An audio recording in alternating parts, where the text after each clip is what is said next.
Let's talk about something a lot of people don't realize. If you're not willing to suck at something, you'll probably never be great at anything. Most people want to be great without even being willing to go through the phase of being bad at something fast.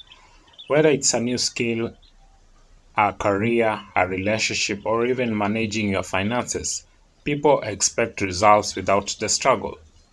Let me tell you this, you will be terrible at something before you get good at it. And that's okay. In fact, that's necessary. Every time you start something new, you are going to fumble, fail, and mess up. It's like walking into a gym and expecting to lift 150 kgs on your first day. Does that make any sense? So, why do we set such impossible expectations for ourselves in other areas of our life? The process of being terrible is what builds you up. It's what gives you the strength, resilience, and the mental toughness to get better over time. You can't skip that part. If you never embrace the struggle, you'll always hit a ceiling and wonder why you are not progressing. You live life constantly stuck in the shallow end, afraid to dive deeper because you don't want to look bad or feel uncomfortable. You have to get comfortable with discomfort. Growth doesn't happen when everything is easy. It happens when you are pushing yourself beyond what you think you can handle. When you are failing and learning, adjusting and improving, that's where greatness is born.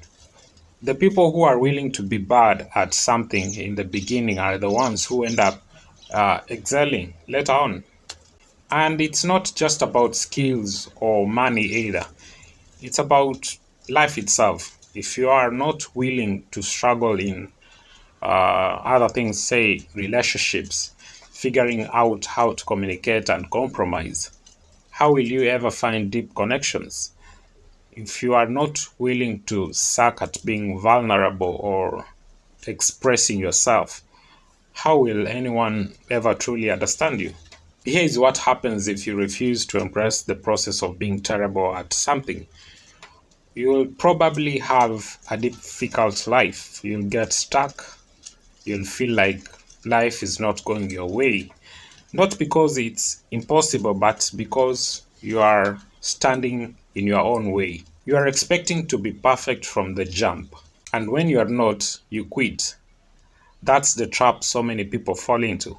You'll struggle to find meaning. Why? Because meaning comes from growth, from overcoming challenges, from seeing yourself improve over time. But if you never allow yourself to start from zero, how will you ever know the joy of hitting 10, 20, or 100? Meaning comes from progress, and progress starts with being okay and being bad for a while. So, how do you get past this mindset? You stop expecting perfection from yourself. You give yourself the permission to fail, the permission to mess up, and the permission to suck. That's the first step.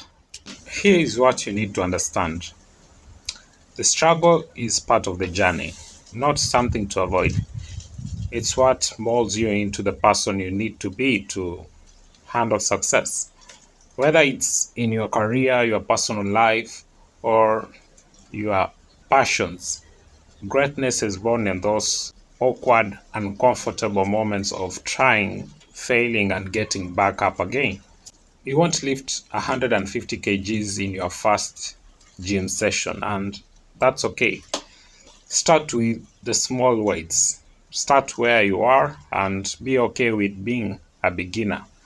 Over time, those small efforts compound, and before you know it, you are lifting more than you ever thought possible, mentally, physically, and financially. Stop expecting to be an expert on day one. Stop expecting to be flawless from the start. Instead, show up, do the work, embrace the discomfort, and trust that greatness will come if you are willing to push through uh, the messy beginning. Remember, the people you admire didn't get there overnight. They were terrible too at the start. They made mistakes, learned from them, and kept going. You can do the same. Here's the challenge: be willing to suck at something, be willing to fumble your way through the awkward and uncomfortable. Because the other side of that struggle, that's where greatness lives. Keep going and don't be afraid to start small. See you next time.